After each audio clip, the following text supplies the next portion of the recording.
I want to tell you about a moment that stopped me cold. I was sitting at my desk, late at night, looking at a university website. MBA program, prestigious name, great alumni network, and right there on the screen, the tuition fee, 6 figures. In some cases, closer to $200,000 when you add living costs, lost income, and interest on the loan you'd need to fund the whole thing. And I remember thinking, who is this actually for? Because here's the reality that nobody in that admissions brochure will tell you. The vast majority of what you pay for in business school is not the knowledge. The knowledge has always been available. In libraries, in books, in the documented experience of people who actually built things. What you're paying for is the credential, the signal, the piece of paper that says, this person sat in the right room, at the right institution, and paid enough money to prove they were serious. But what if the room was a lie? What if the knowledge was always accessible? And the only thing standing between you and a complete business education was knowing where to look. That's the argument Josh Kaufman makes in the Personal MBA. And after reading it, I can't unsee what it showed me. Today, we're breaking it down. The 5 parts of every business that has ever succeeded, the single law that determines whether your idea lives or dies, and a 4-step process to test any business concept this week without spending a single dollar. Let's get into it. Part 1. The 5 parts of every business that has ever existed.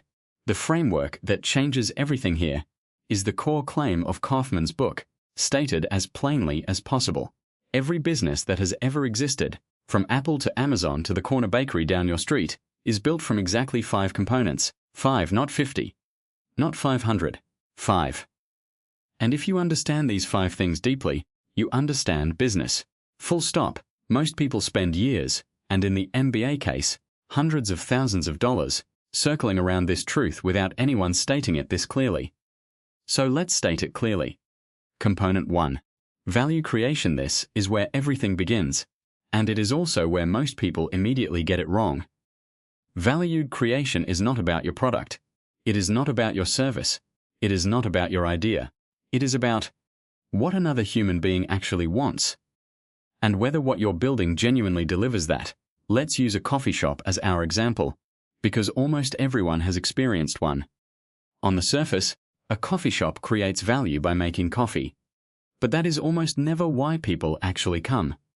People come because they need a quiet place to think, or a comfortable space to meet someone, or a ritual that marks the start of their day, or a small, reliable pleasure in a week that feels otherwise out of control.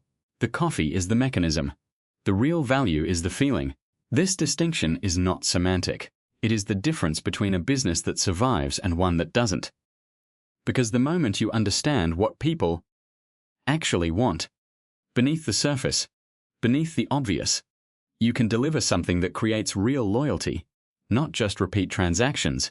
Kaufman frames this as the foundation of everything. Before marketing, before sales, before finance, value creation is the question you must answer honestly. What does this person actually need? And does my product genuinely give it to them? Component 2.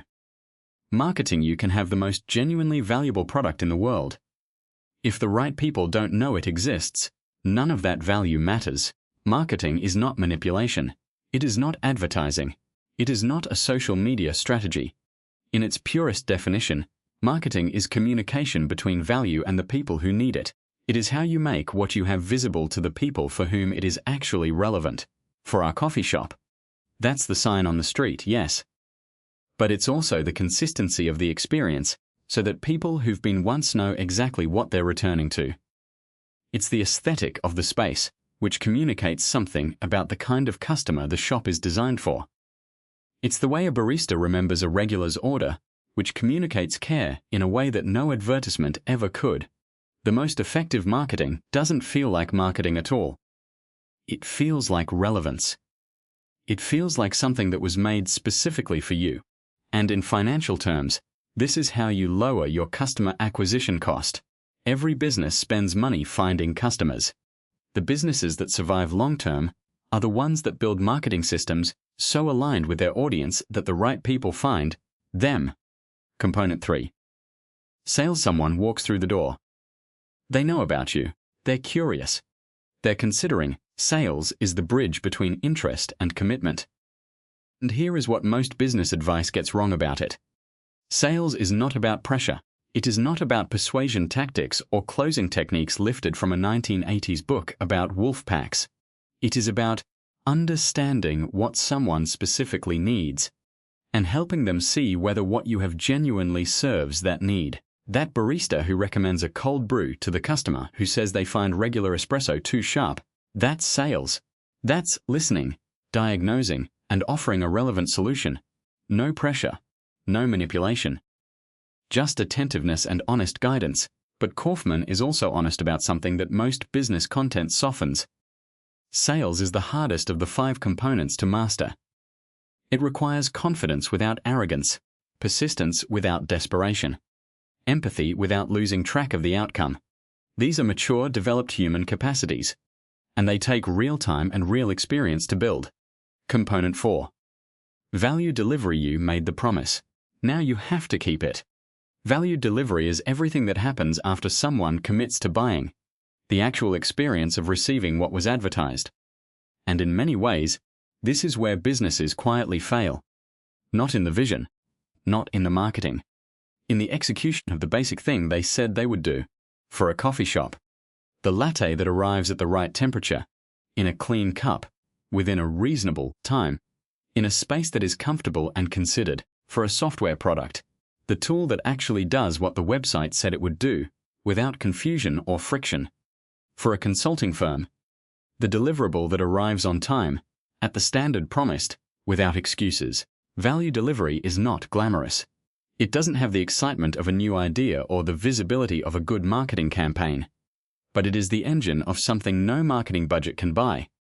A reputation, and a reputation, built consistently, over time, is the most durable competitive advantage any business can possess. Component 5. Finance. Here is where most people tense up, and here is where Kaufman does something genuinely useful. He strips finance down to its single essential question. Are you bringing in more than you're spending? That's it. That is the foundational financial question for any business at any stage. Revenue minus costs. The latte has to cost more to sell than it costs to make. Factoring in the beans, the milk, the electricity, the rent, the wages, and a margin for everything that breaks or goes wrong. If the number is positive and growing, the business is viable. If the number is negative, everything else is a conversation you cannot afford to have yet. Kaufman's point is not that accounting is unimportant. It's that financial anxiety causes most aspiring entrepreneurs to either overcomplicate their thinking or avoid it entirely. And both responses are fatal. The cure is clarity. Start with the simple question. Build from there. Part 2. The iron law of the market, the rule that kills. More ideas than anything. Else you can have all 5 components perfectly designed. You can have elegant marketing, a polished product, a sales process that converts beautifully, and financial projections that look excellent on paper. And you can still fail completely. Not because you executed poorly, but because you violated what Kaufman calls the iron law of the market. The law is this. Asterisk, the market does not care about your idea. It only responds to what it actually wants. This sounds obvious. But the number of intelligent, hard-working people who violate this principle every year is staggering. Because what the law requires, genuinely requires, is that you find out what the market wants before you build your solution. Not after, not during. Before. The natural human impulse runs in exactly the wrong direction. We have an idea. We fall in love with the idea. We develop the idea. We invest money and time and emotional energy into the idea. And then, at the end of that process, we go looking for customers. And we discover, often at great personal cost, that the customers don't particularly want what we built. See the carriage maker and the Model T. Let's make this concrete with a historical example that Kaufman uses brilliantly. It's 1910. You are the finest carriage maker in your region. Your craft is genuinely exceptional. The engineering is precise. The materials are premium. The ride is smooth.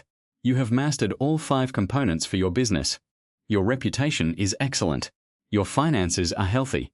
And then Henry Ford starts producing the Model T at scale. Here's the critical insight. Ford didn't win because he made a better carriage. He won because he understood something the carriage makers didn't.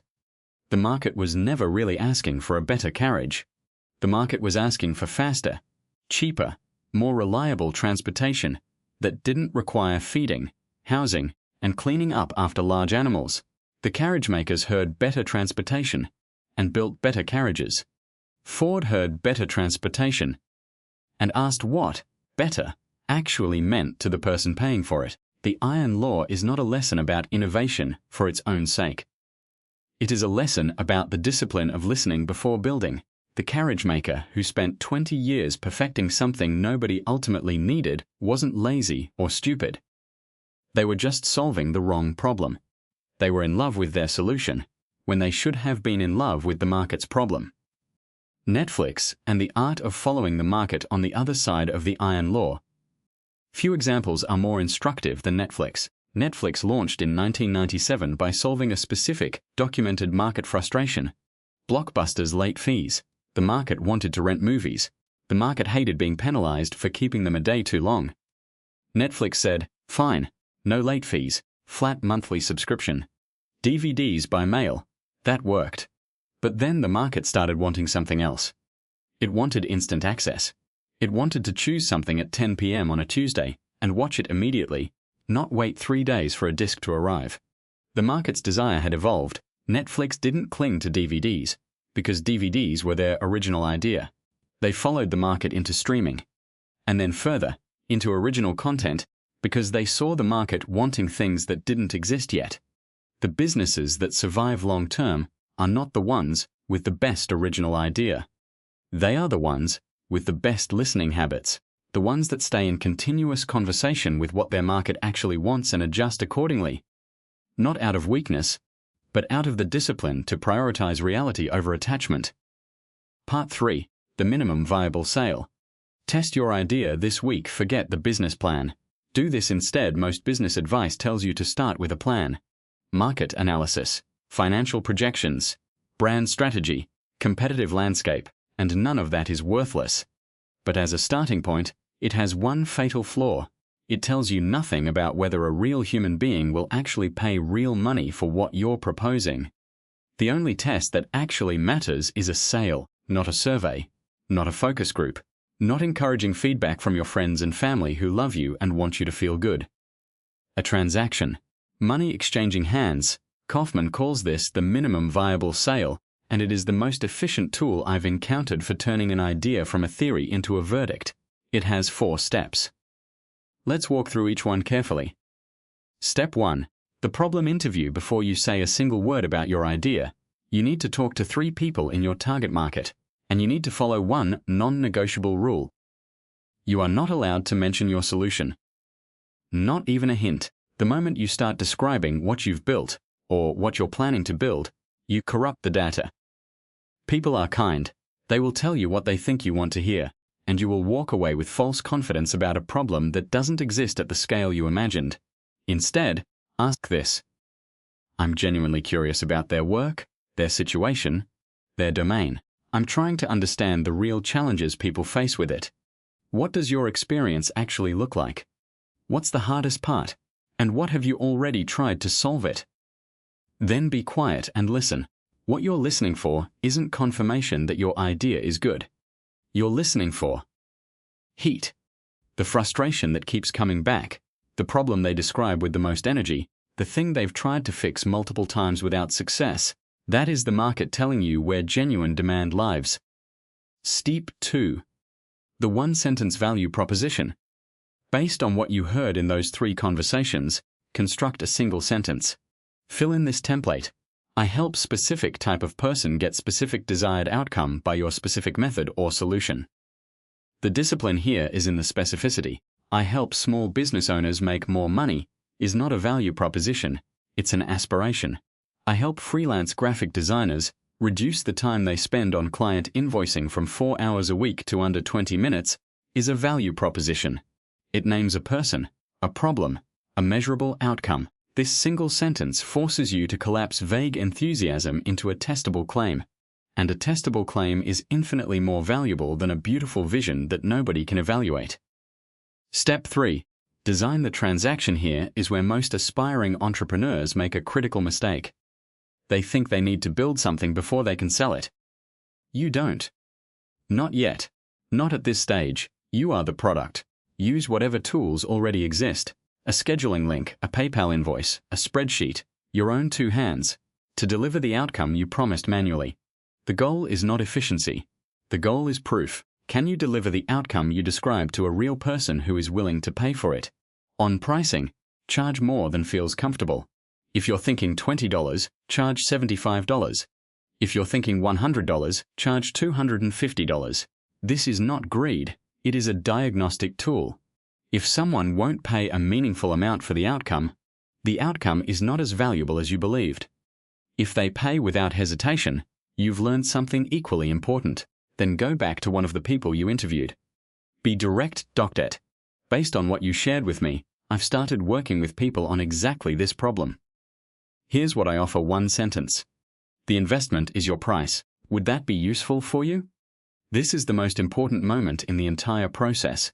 Everything before it was preparation for this conversation. Step 4. Analyze the result. Either way, you win if they say yes. You have done something most people with ideas never do. You have a customer. You have real money, which is, as Kaufman notes, the only form of market validation that actually counts. Now, and only now, does it make sense to invest in building something more scalable? If they say no, you have saved yourself months of wasted effort and potentially significant financial loss. No is not failure. No is data. It means your offer, as structured, doesn't match what this person will pay for. That is useful information. Adjust the person you're targeting. Adjust the outcome you're promising. Adjust the price. Adjust the solution. Go back to step 1. Ask better questions. Every outcome of a minimum viable sale is a productive outcome. You either gain a customer or you gain clarity. You cannot lose. Here is the thing about the Personal MBA framework that took me time to fully appreciate. It doesn't just teach you business. It changes how you see economic activity entirely. You start looking at every product you use, every service you pay for, and you can see the architecture underneath it. The value creation, the marketing, the sales process, the delivery, the financial model. You see how it fits together, where it's working, where it's fragile, where the iron law has been respected or violated. That kind of literacy, genuine economic and business literacy, used to cost $150,000 and 2 years of your life. Josh Kaufman argues it costs the price of a book and the discipline to think carefully about what you read. I think he's right. The 5 components, the iron law, the minimum viable sale, that's your starting framework. That's the map. What you build with it is up to you. If you want to go deeper, we're covering the 12 forms of value in the next video, which is where the framework gets truly practical for figuring out exactly what kind of business you should actually be building. Subscribe so you don't miss it. And if this was useful, if even one piece of it shifted how you think, I'd genuinely like to hear which part in the comments. That feedback shapes what we cover next. See you in the next one.